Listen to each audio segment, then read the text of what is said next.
So hi everyone, welcome. My name is Arif. I'm a fifth year PhD student at the University of Toronto in what feels like my 55th. So I'm starting to see the light at the end of the tunnel. And it'll be nice to be finally done. So I'm here today to talk to you about my doctoral research, which has consumed about the last 2.5 years of my life. I anticipated consuming at least a few more. And when I first embarked on this research, nothing like this had really been done before. So I didn't know what to expect. And I remember my supervisor telling me that, this could be good research, but just keep in mind that you could end up with nothing after 2 years. And so I could be investing years of my degree and my life without getting anything in return. So it was scary and exciting at the same time. I'm just going to tell you quickly what happened. In a nutshell, this is what happened. 9 low-literate adults in Bangladesh were given mobile phones and asked to text the researcher, me, for the next 9 months. I'll get into the what and the why of it in a bit, but I want to tell you first that what made this study special is not the things that were expected, or the things that were anticipated, or the things that I got brilliantly right.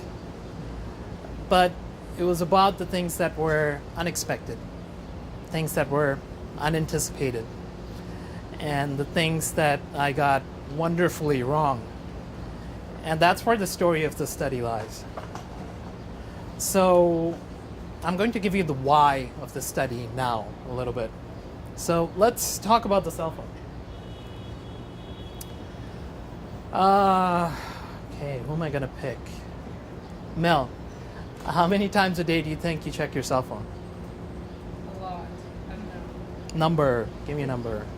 Yeah, 25, 50, I don't know. 25, 50? You sure? No. Okay. Probably Rania? Rania?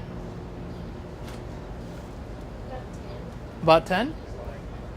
I don't wear a watch anymore. I use it for the time, too. Okay. All right. Fair enough. And then you get distracted doing other things. Greta? I think about 10. About 10? 50 times. Okay. As it turns out, we check our cell phones up to 100 times a day. Not everyone, but that's the upper limit. You don't have to take the stat from me. This came from Mark Zuckerberg, who's the CEO of an up-and-coming new startup called Facebook. So 100 times a day. I think when we hear a stat like that, our first reaction is disbelief. It's like, can't be that obsessed with my phone? Really? 100 times? But then we start to think about how our phones never really leave our sides. And it starts making a little more sense. If you're like me, you set your alarm for the next day on your phone. Put it on your nightstand. You wake up to the alarm. You check maybe the weather. You shut off the alarm. You check the weather on your phone. And then the only time the phone is more than 3 feet away from you is when you're in the shower. That's it. So why is it that the cell phone has become such an integral part of our lives? Why is it so precious to us? Again, if you're a typical smartphone owner, your phone has pictures of your loved ones, your kids. It has photographs from your last vacation, movie clips, your entire music collection, notes from your friends, contact information of your friends, maybe even notes from a moment when you're feeling particularly poetic. So, and the only one of the analogies that we can think of is if we look back at myths, legends, and fairy tales, and even maybe modern fantasy fiction, where we see this being that invests a part of their soul into an inanimate object to achieve immortality. And until that object can be destroyed, neither can they be. Harry Potter, Lord Voldemort with the Horcruxes. I don't want to leave out the Lord of the Rings fans here. It's Sauron with the One Ring.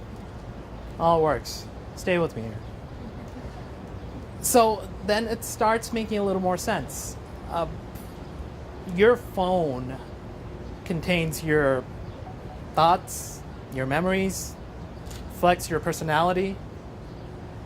It reflects the very essence of you. So no wonder that, we get so attached to these devices. And then when we lose them or they get stolen, or we forget them at home, we feel sort of almost traumatized, right? So given how precious these things are to us, let's do a little thought experiment. Who am I going to pick? Sadia. Can you name an alphabet or a script that you can't read? I can't. You shouldn't have to think that long. French? Oh, like an alphabet, a different alphabet. Oh, in Bengali, you mean? Or? Like any sort of alphabet that you can't read, any way of writing. Greek? Okay. Yeah. Great, there we go. So let's say next year, for some reason, you have to move to Greece. And as soon as you land in Greece, for some strange reason, the Greek government declares that all phones used in Greece have to use the Greek alphabet. You have no other option. What would you do with your cell phone then? Would you learn Greek? I would. You would? Some people might not. Some people might just hope to pick up enough Greek by using their cell phones. Some people might ask their Greek friends to read it for them. The answer is that we don't know what would happen in that case. Yet that's the reality for hundreds of millions of people worldwide right now. So as we go through this presentation, I'd like you to keep two questions in mind. The first is this: how do you use a phone if you can't read or write? Just that. Second is this one: can you actually learn to read or write from using a cell phone? Okay? So with those questions in mind, I will just give you the structure of the presentation tonight. I'm going to give you a little bit of the context first of all. I'll tell you how the study was finally designed. I will tell you the findings, which I found significant, and hopefully you will too. Most of all, this presentation tonight is a conversation. So if you have any questions, please keep a note of them, and I'd be happy to engage with them at the end of the presentation. So let's look at some numbers. According to the International Telecommunications Union, in 2012, there's going to be 7 billion mobile phone subscriptions in the world. That's subscriptions, that's numbers. It's not just handsets. That's actual numbers. The number of handsets is likely even more. That's a lot. In fact, it's hard to even conceptualize that. So let's visualize it.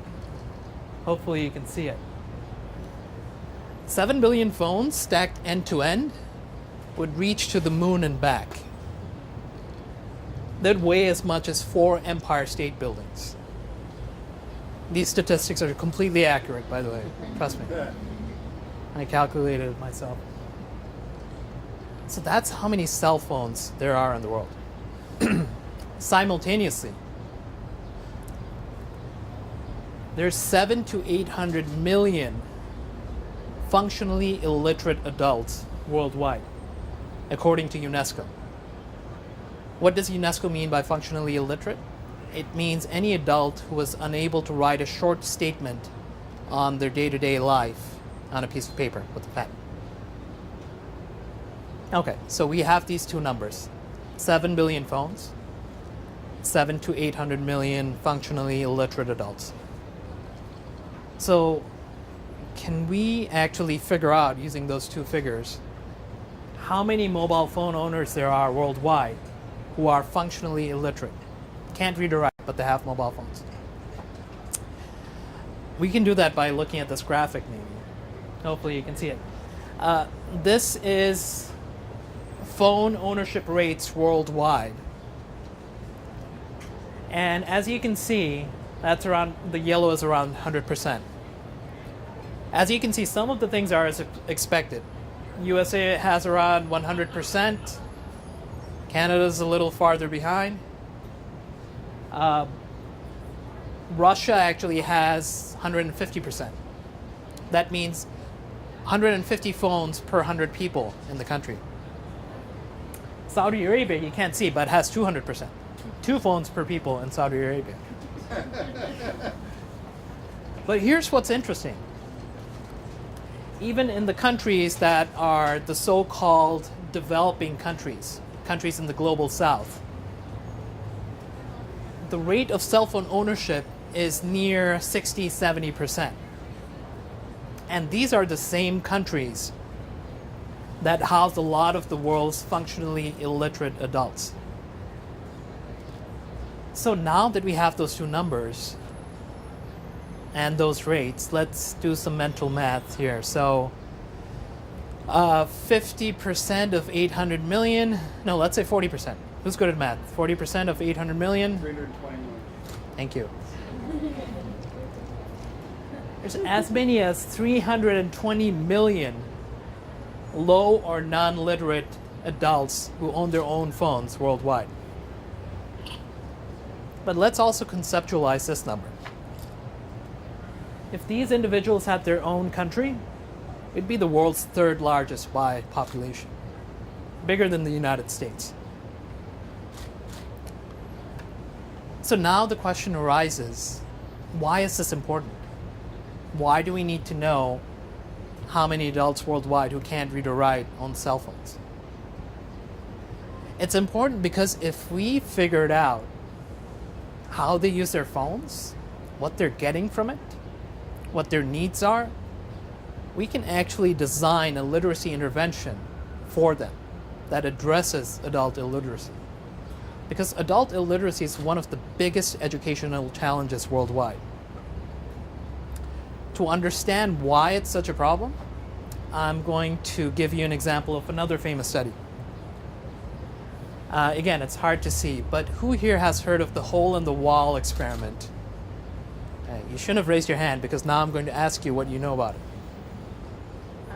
Just that, yeah, somewhere in a slum in India, I forget the reason, Mitra, he put a computer there, and without actually teaching them the children how to use it, he just let them experiment and see their level of usage. Yeah. Great. Thanks, Nadia. That's exactly it. What Mr. Shagata Mitra did, and he's a fairly popular TED Talk, by the way. Look it up. He's very famous, fascinating TED Talk. He took these computers, basic computers, and set them up in a wall in an urban slum in India. And there was this glass covering, but you could access the keyboard and the mouse and the computer screen. And he turned it on, then he left. There's no one around to teach anyone how to use these computers. And it's hard to see here, but what you can't see are the number of children flocking around these kiosks. So what happened over the next few weeks and months was something extraordinary. The local children started using these computers by themselves. They'd go up, started using them, to the point where they taught themselves English just so they could use the programs and figure out the games with no help whatsoever. This led Mr. Mitra to call learning a self-organizing system. Now, here's something interesting in the picture.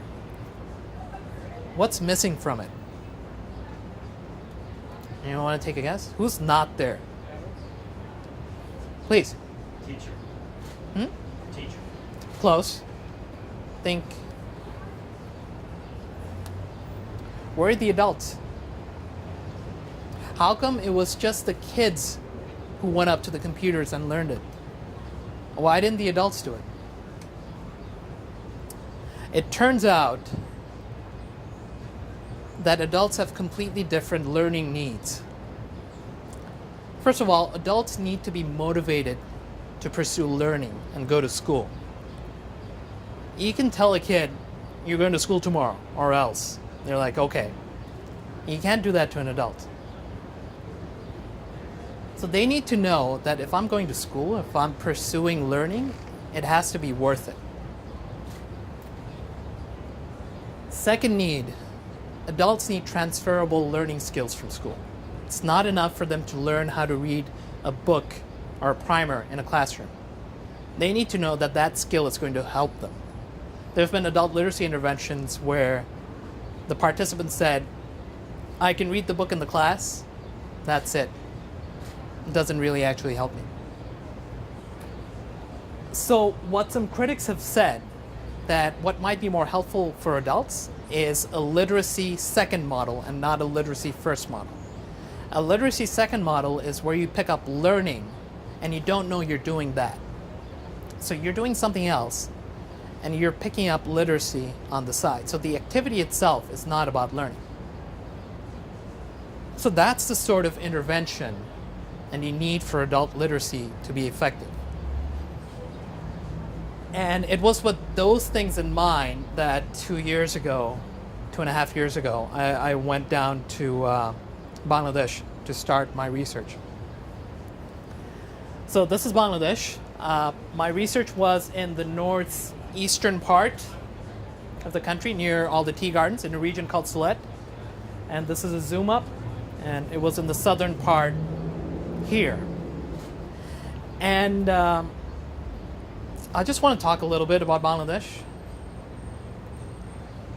I'm well aware that, being from Bangladesh, that my country is not necessarily always in the news for the best reasons, as we saw with the recent garments factory collapse.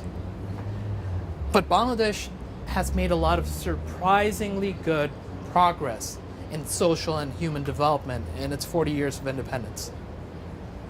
Our fertility rate went down from 7 children per mother, to about 2.2 or 2.3, or 2.1 as I have here. Our infant mortality rate is way down. And the fertility rate went down because of voluntary family planning, not because of forced family planning, because the religious leaders cooperated with the government. Thanks to microcredit programs, such as the ones from BRAC and Grameen Bank, we've had tremendous empowerment, economic empowerment of women. We've made progress in primary education. Thanks to NGOs like BRAC, more and more children are going to school. But our functional adult literacy is stuck at 59%. That means if you encounter 10 Bangladeshi people on the street, Bangladesh, at least 4 of them wouldn't be able to write a short, simple statement on their day-to-day lives. So these were the positives and really the context of Bangladesh that I had gone into. And once I got to my research site, the first thing I needed to do was really find out how low literate individuals use their phones, because we don't know. There's been no research done on that. So I got up early one morning and I just stood by the roadside, and you see some fruit sellers sort of pushing their carts here. Hard to see. And it was 4 a.m. or so, foggy. Sun was barely coming, it's not yet coming up, it was dark. It's an orchard-based economy where I was. And these individuals load up their fruit carts with up to 150 pounds of fruit and push it 14 kilometers there and back to the fruit markets every day. They do this every day. And when you're sort of standing in the street, there's barely any sounds, maybe some bird song. There are monkeys, so you hear monkeys scampering in the trees. And you start hearing the squeaks of their wheels as they're pushing the carts in. You hear that first before you see anything because of the fog. You hear their sounds and laughter. And you hear music coming from their front pockets where they have their cell phones. And they're playing songs or the FM radio. So I latched on with one of these guys one day. I just said, hey, can I walk with you? They said, okay. One of them even let me push one of the carts to the market. And I got beaten both by a 10-year-old and a 70-year-old man. That's not one of my finer moments.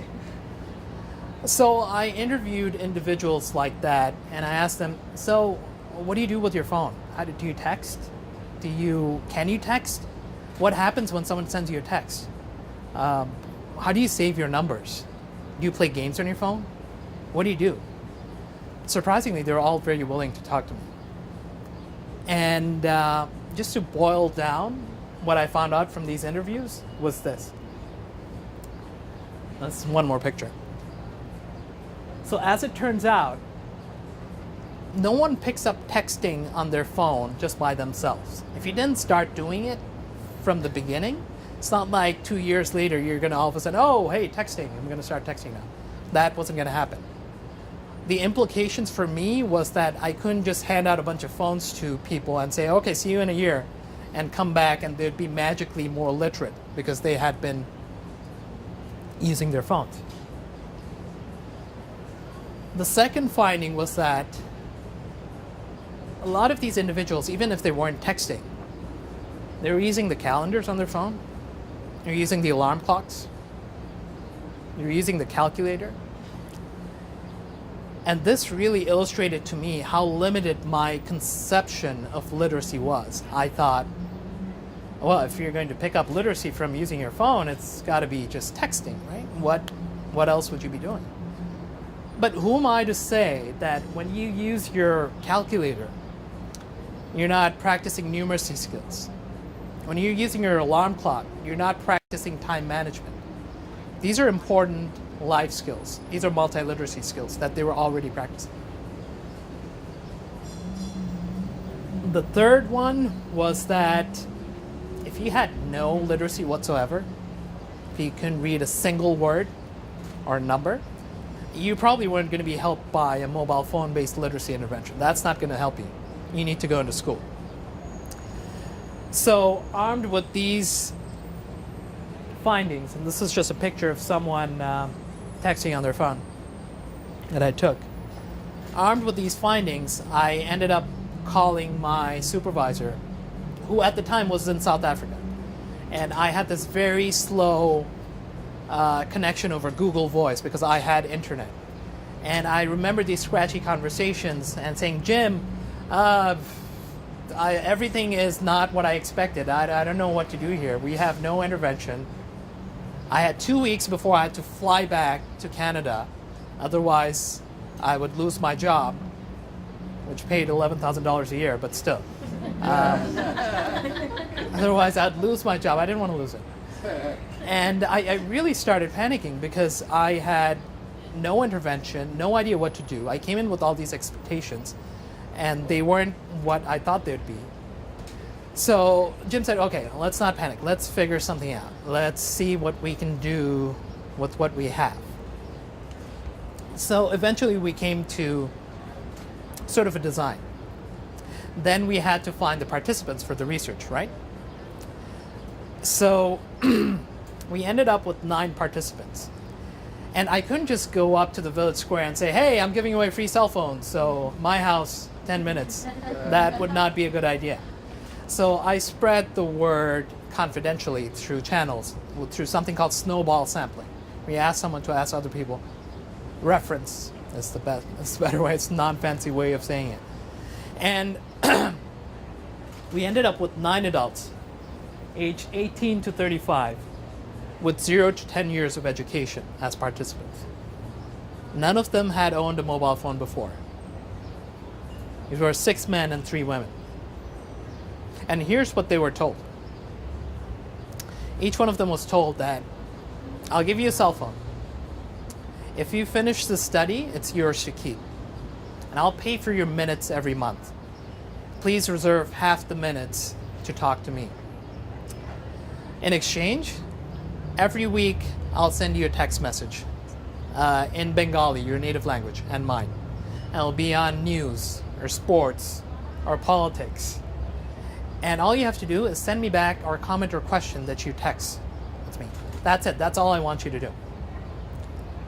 And then each of them was literacy tested at the start. They took a literacy test to establish their foundational literacy, and they would have to take it again at the end so we could measure their progress.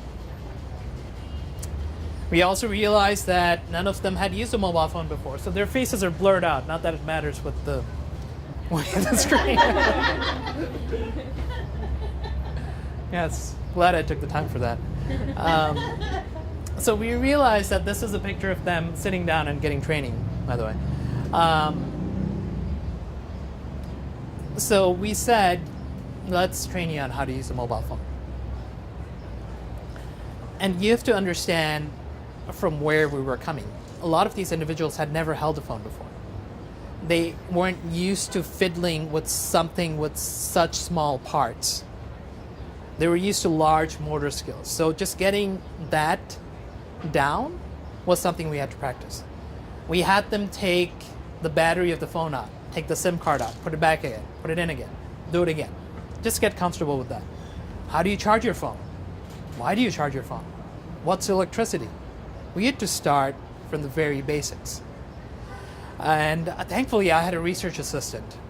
This one guy who I was interviewing here, he was actually a super expert phone user. When I told him what the study was all about, he said, "Oh my God, this is so exciting. I want to be a part of this." I said, "Okay, great. You can be my research assistant." And you can see, maybe you can see that he has a blackboard behind him. And he would draw the pictures of the cell phone. Here are the buttons. Listen to what I'm saying. He'd yell at them. And I just let him sort of take charge. I stood by the side and observed what was happening. So eventually the training was done. They got their phones. I made sure that they got their phones at the end of the 4 days of training because I didn't want to give them the phones on the first day. I was afraid that I'd never see them again. So we made them wait for the phones.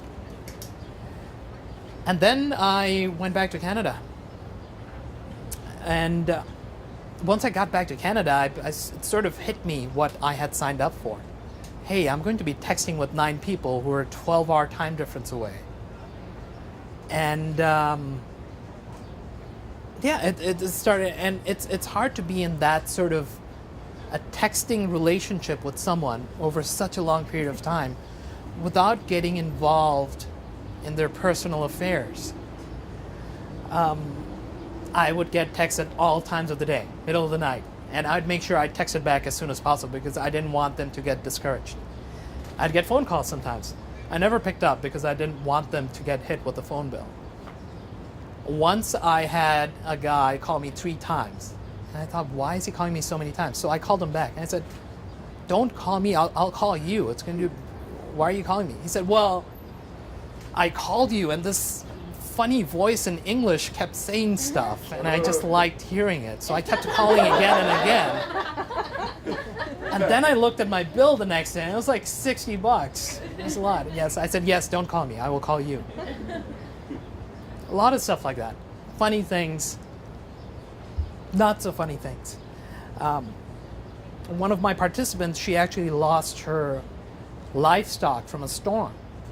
And that was a big part of her livelihood. So just dealing with that stuff. I had to talk one of my participants one day after he had a fight with his wife into not leaving his family. We had to talk over the course of 2 days. So these are the completely unanticipated things that happen when you get into something like that. But the months went by.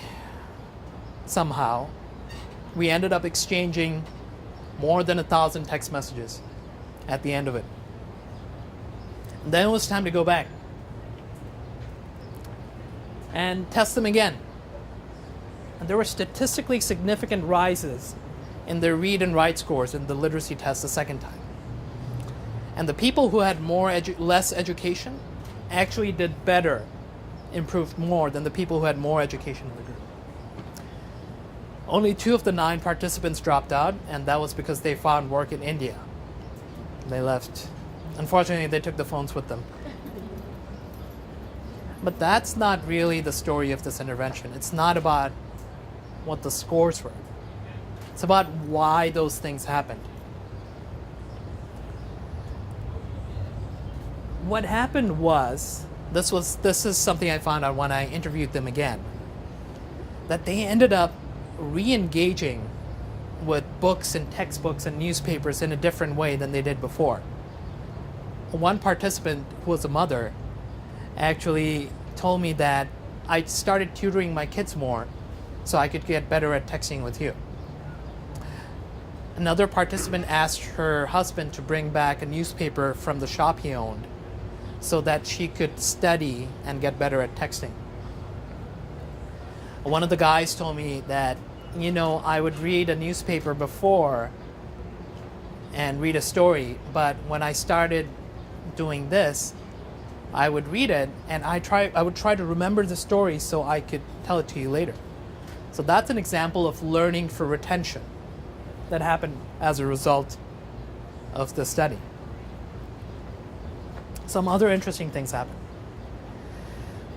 Some participants flipped the script on me. They started sending me news blurbs and stuff that was happening in their community. This is going on and that's going on, which I never expected. Some participants, they started re-engaging with their community in a way that I hadn't anticipated. One woman, after I sent her a text saying, the government recently released some wild animals into the nearby wildlife reserve. She said, yeah, I got your text. Then I took my family to go and see it. So the phone allowed them to interact with their community in a way they hadn't before. There are multiliteracy uses for the phone. In Bangladesh, you can call up 781 on your phone, and it will connect you to a live doctor's hotline.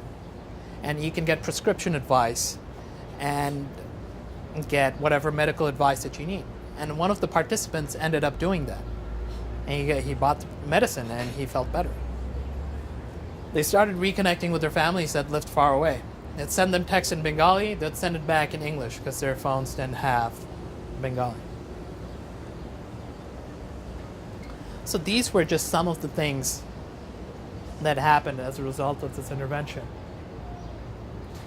And as we near the end of the presentation, I just want to go over what the aims of the study really were. The first one was to do a lot with a little. The participants got very basic cell phones that cost about $30. You can get them anywhere, cheap Nokia phones. All they did with them was text. No apps, no internet, no color screen, no games. The idea is that when you pick something that's very basic and you use its most fundamental feature, you can target the broadest swaths of people worldwide. And that was the intent. The second idea was to motivate adults to pursue literacy. And this is where I come back to when I said at the start about some of the things that I'd gotten so wonderfully wrong. I thought that making the promise to the participants that they would get the phone at the end of the study would motivate them to finish. And maybe that worked at the start. But that's not why they finished. It wasn't the promise of some guy giving you a phone at the end of it. It was because they were told that this isn't the end of the road for you. This isn't the end of your educational prospects. You have another shot. You can better your prospects in life. If someone believes in you. And that's what pushed them over the finish line. Not the promise of some economic gain or something that they would get. And I'm so glad that I got that wrong, to be proven wrong on that point. The third thing was to design a curriculum that develops transferable skills in the participants that they can use in real life. And it's at this point that I really have to tell you the story of Govinda, one of the participants. Govinda, about 22, 23 years old when I first met him. Tall, lanky young man. Always has a tranquil smile on his face. Little furry mustache that looks like a holdover from when he was 15. When I asked him what he did, he said, I work as a day laborer, and in the evening I go to the temple and I pray. He was Hindu. And I remember all the participants that I interviewed at the start, and all of them I asked the same question. Would you like a cell phone as a part of the study? They all said yes, except Govinda. When I asked him, do you want a cell phone as a part of the study? He said, no, there's really no need for that in my life. But he took part in it anyway, because he wanted to get better. He wanted to read and write. I remember we did these mock exam questions at the end of the cell phone training to see if everyone had gotten it, if everyone knew how to use their phones. And one of the questions we asked was, what do you need to know about another person if you want to send them a text? The answer we were looking for, their phone number. Right. When I asked Govinda that question, he sat back in his chair. He looked thoughtful for a second. And he said, well, I would really have to know if there's love between this person and I. Otherwise, why would I be texting them? I said, you know, Govinda, full marks. You're absolutely right. I should have thought of that. So that's the sort of guy he is. But when I had him take the literacy test, he scored 5 out of 100. He could barely scrawl his name on the paper. You see, Govinda has never set foot in a school. He had 0 years of education. So I gave him the phone, and I had no expectations whatsoever from him. But then he started sending me his first texts. And they were amazing. They were perfect. To the point where I called up my research assistant and I said, what's going on with Govinda's texts? Is he sending them himself? I can't believe it. And he said, well, the first day he asked me to look over his shoulder as he sent you the text. But yeah, I'm pretty sure he's sending you the text himself. So I went back to Canada excited. And I grew more and more excited over the next 9 months as Govinda kept sending me texts at his prospects. I started fantasizing that I had solved adult illiteracy, giving TED Talks, clinking champagne glasses with Bill Gates, you know, whatever academic nerds fantasize about. I was fantasizing all that. And as the time came for me to go back to Bangladesh and test Govinda again, I found myself really excited. It's like, this is it, my star student. I can't wait to test him again. I saved his exam for the very last day. He'd be the last person I'd test. And I remember sitting across the table from him. And I was shaking with excitement. He was chill. It was fine. And I was like, all right, are you ready to take the test? He says, yeah. So I give him the test. And he answers the first question. And he sort of stalls and shuts down like an old car going up a steep hill. I say, okay, what's going on? This should be a joke for you. You've been sending me these amazing texts, right? And he drops his head and he says, okay, it was my brother sending you those texts. It wasn't me. Cue shattered dreams, no more clinking champagne glasses. I'm shocked. Takes me about 30 seconds to recover. So then I recover. I do. And I say, okay, you weren't supposed to do that. You're here anyway. So why didn't you just take the test? So he does. And he finishes. And he does amazingly well. He scores 3 times as much as he did before. Okay, granted, he scored 5 before, so 3 times that is 15. Still not great. But trust me, for him, it was really good. So I say, I thought you weren't sending the text. What's going on? He said, well, I would look over my brother's shoulder and tell him what to send you. So, and whenever you sent me texts, I would try to read them myself. So you see, even that little bit of engagement every day in reading and writing, adding up over 9 months, that added up to making a tangible difference in his life, to the point where he can read road signs now. He can actually read things. And he puts in his contacts himself in his phone. He showed me. And he really is the highlight of the study. The fact that even one person could be helped in this way is what made this study worth it. I'd like to end by showing you some pictures. It's hard to see, but this is the last day, and what you can't see is we realized that at the end of the cell phone training that none of these individuals had had the privilege of attending a graduation ceremony.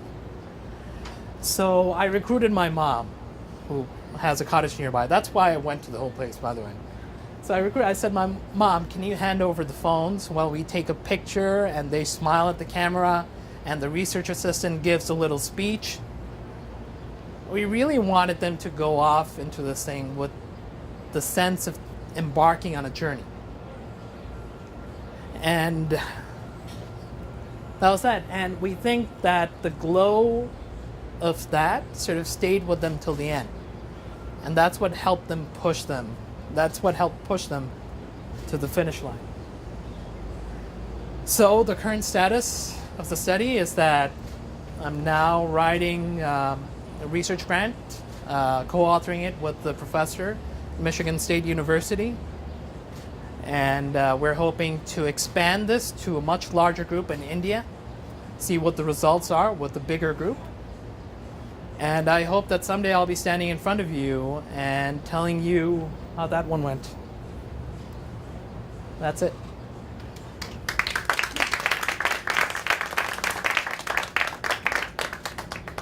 So let's give Arif some questions now. Thanks.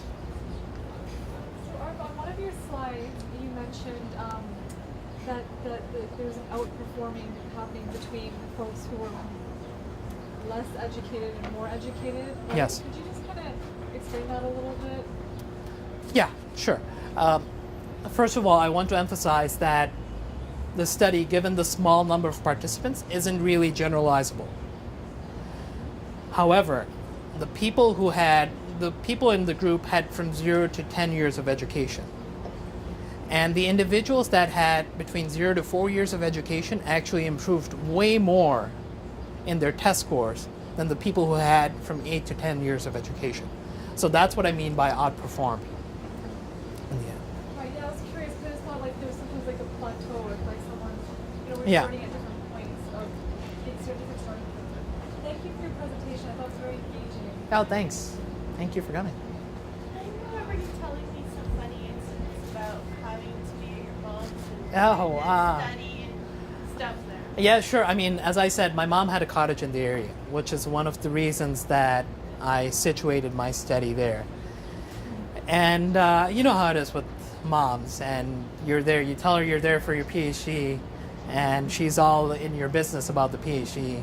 Like, wake up, you're supposed to be interviewing people today. Why aren't you interviewing? Why are you so lazy? And stop eating, go interview people. And I remember taking audio interviews. Thanks for reminding me again, Linda. I remember taking audio interviews of my participants. And if you listen to my interviews, you can actually hear my mom in the background say, "Oh, ask them that question about that thing." And me going, "Mom, please. This is a serious interview." But I'm glad my mom was there. Moms always push you, right? They always push you, and my mom pushed me to really get this thing done, and she gave me some local insight. Yeah, so that was one of the things that happened. Mike? I'm curious about the next research proposal with off the mission. Why would it switch from Bangladesh to India? Is that where the prof is more interested in doing some research, or? She's from India. It's- Repeat the question. Sure.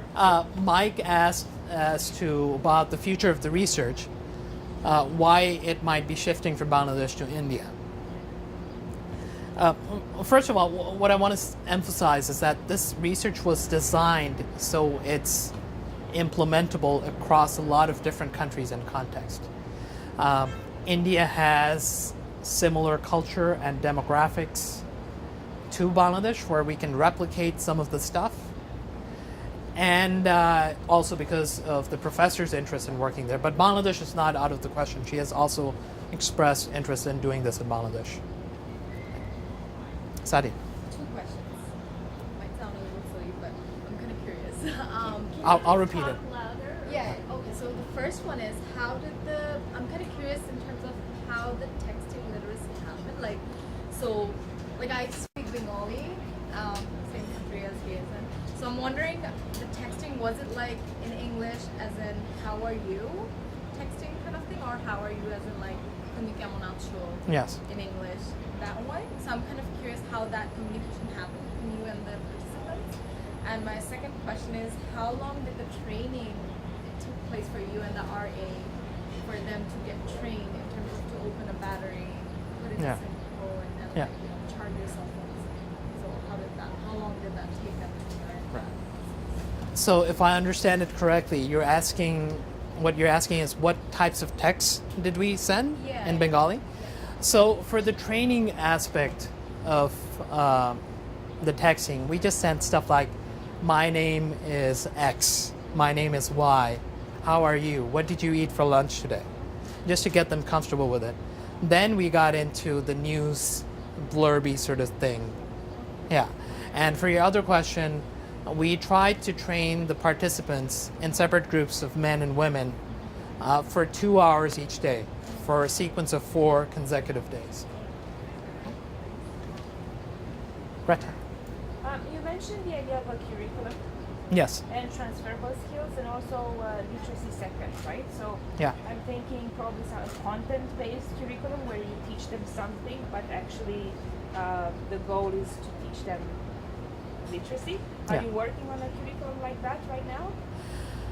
I'm not working on a curriculum like that right now because the foundational idea was that these individuals were not reading and writing every day. That had just come out of their lives. They were not immersed in it anymore. So the idea was, if we could just even get them a little bit immersed in it, what effect would that have? Even that little bit of reading and writing. So just that little bit of texting was, I was hoping that it would lead them into other forms of literacy, and that's what happened. Linda. Are you going to add like email and like Facebook and things, or just keep it to texting? It's funny, one of my participants has somehow managed to get a hold of Facebook on his phone, and he keeps sending me pictures of him always in the wrong orientation. But no, the idea was to keep it as simple as possible because most phones don't have internet, and the screens are so small that internet is basically meaningless. Mel. I was wondering if you've ever considered doing a similar study involving children instead of adults. You mentioned that children and adults learn in different ways and they Yes. don't necessarily need to be motivated. I personally would think kids would be more curious. Yes. Would you ever consider that? I did. The reason I didn't pick children for this study was actually a very practical one, in that getting ethical clearance for working with children is harder than with adults. But I anticipate that children will do better because they just have this natural curiosity of, I just want to mess with this thing till I figure it out. Adults don't, which is why primary education is still less of a challenge than adult education. It's the whole idea of just getting adults to study. Lisa. In your next round of studies that comes back, and this is amazing, how do you see the funding happening to roll this out and actually get the phones on fast to make it on fast? Well, funding is a challenge. This study was funded entirely by me, which is why we had only 9 participants. My supervisor pitched in some money. And again, the study was designed to be as cheap as possible. But we think that it's in the interest of mobile companies, mobile phone companies, to get into this because, first of all, it's good publicity for them. And getting more people texting helps them.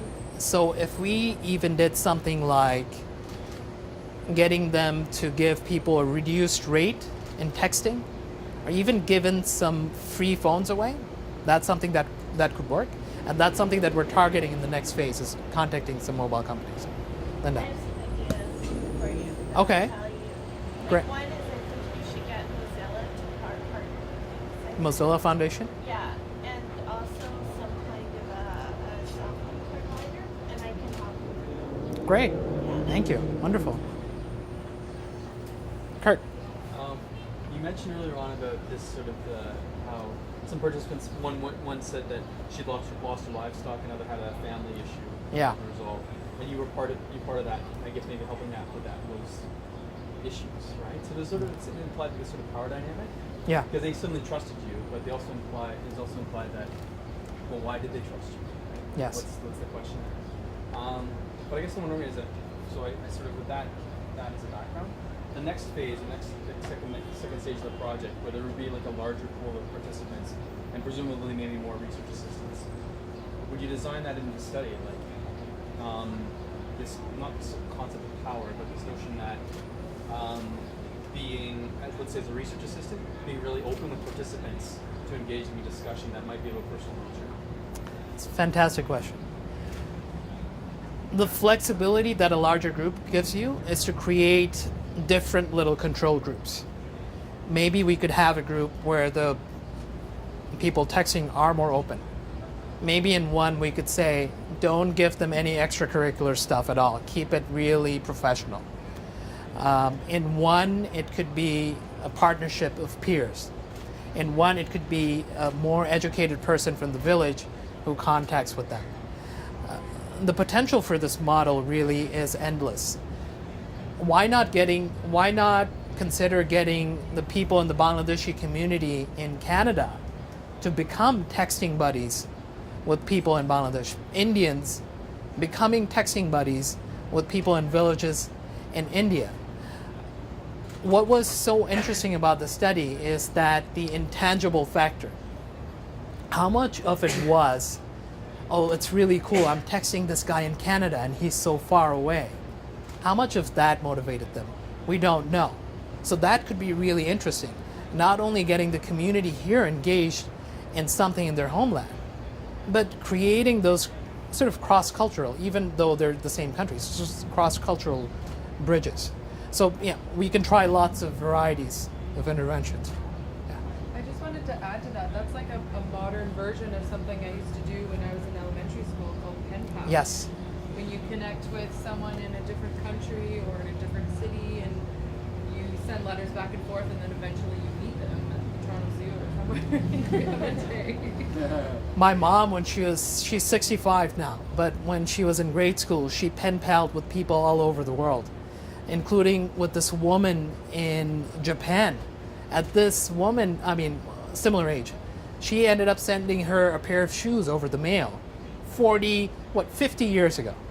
And even now, my mom sometimes asks, can you look up Hiroko, whatever, and I'd still try to do this. And this woman in Holland, can you look her up?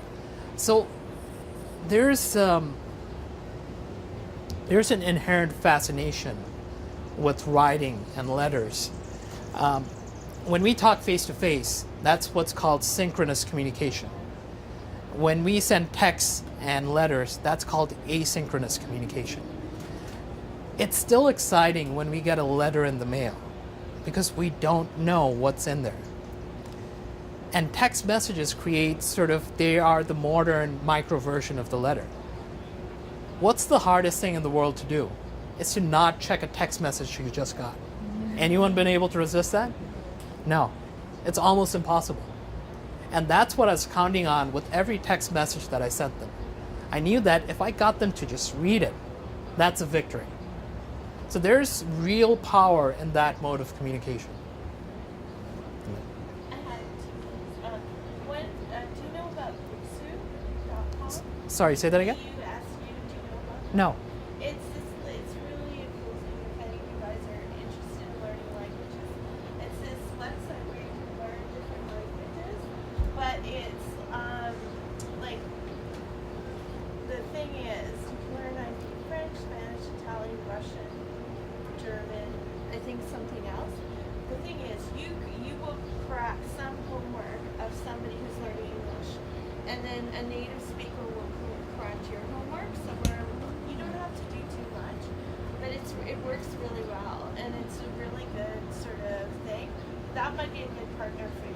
They might be a good partner. It would be. And actually, the guy I showed you before, Shagata Mitra, who set up the hole-in-the-wall computer, he started something called Granny Cloud.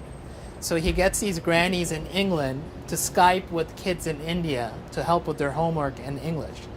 So it's again the idea of leveraging people in different countries and communities to help each other. Have you contacted him? No, I have. I don't know if I'd have the time for me. It's a good question. The other thing I wanted to say was you had mentioned Bahamas. Eunice? Yeah. eBay, and so a lot of the success that they've had with the microloans program is because people in the community were the little leaders of the group, so they felt accountable. So, and it seems like, you had your research assistant that was from sort of that they trusted from the area. Yes. They were referred by their friends, so there was some element of that. Plus, even though you probably are more of an outsider, you're originally from there, right? So there might be some element of that. How are you going to work that into the future studies? That's a fantastic point, actually, and we are planning to work that into our future studies. What you're referring to is called, in Bengali and Hindi, Mahila Mandals, which means women's circles. And the way these women's circles, they're also called village organizations or village groups. The way they work for microfinance. So you have these what are called established members, female members of this group, that introduce new members into the group. They sponsor these new members. And after these new members have been in the group for a little bit of time, they can start taking out microloans themselves. And the literacy second model that I was talking about actually talks about using groups like that to drive literacy forward. So that's a fantastic point. Thank you. Any other questions? Are you still in touch with the participants? Do they still text you news? And I got a text just this morning saying, "How are you?" It's understandable that it's dropped off now because I'm not sponsoring their minutes every month, and it's expensive to send a text out. But every now and then I do give them a call and see how they're doing. I'm happy to report that one of my participants has decided to go back to school and finish his education. He had a ninth grade education. I don't know if it's because of me, but it's good news.